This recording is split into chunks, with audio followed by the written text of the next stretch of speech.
Barekuri diamond sports academy বাৰেকুৰিৰ তৰফৰ পৰা আমি বাৰেকুৰি অঞ্চলত বিশেষকৈ বাৰেকুৰি অঞ্চলৰ যিসকল যুৱ প্ৰতিভা আছে ফুটবলৰ উপৰিও অন্যান্য দিশতো যিসকল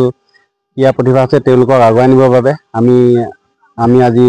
বাৰেকুৰি ডায়মণ্ড স্পৰ্টছ একাডেমিয়ে প্ৰতিজ্ঞাবদ্ধ আৰু আমি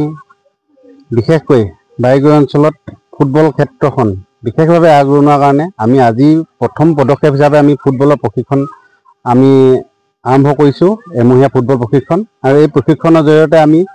আমাৰ উঠি অহা প্ৰজন্মক এখন সুস্থ সবল সমাজ গঢ়িবৰ কাৰণে দিবৰ কাৰণে আমি চেষ্টা কৰিছোঁ। ইয়াৰ লগতে আমি কেৱল বাৰেকুৰি অঞ্চল বুলিয়ে নহয় বাৰেকুৰি অঞ্চলৰ ওচৰে পাঁজৰে যিবিলাক গাঁও আছে যিবিলাক অঞ্চল আছে তেওঁলোকৰ তাৰ পৰাও যাতে যুৱকসকল আমাৰ ইয়াত আহে খেল প্ৰশিক্ষণ লয় ফুটবলৰ প্ৰশিক্ষণৰ উপৰিও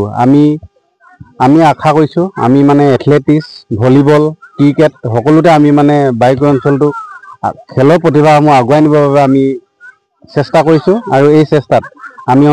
বাৰেকুৰি অঞ্চলৰ লগতে ওচৰৰ যিবিলাক অঞ্চল আছে তাৰো যুৱকসকল খেলুৱৈসকল যাতে আহি আমাৰ এই খেলত অংশগ্ৰহণ কৰিবৰ বাবে আমি সকলোকে আহ্বান জনাইছোঁ আৰু উঠি অহা প্ৰজন্মক যাতে এখন সুস্থ সবল সমাজ আমি গঢ়ি দিব পাৰোঁ তাক আমি আশা ৰাখিছোঁ।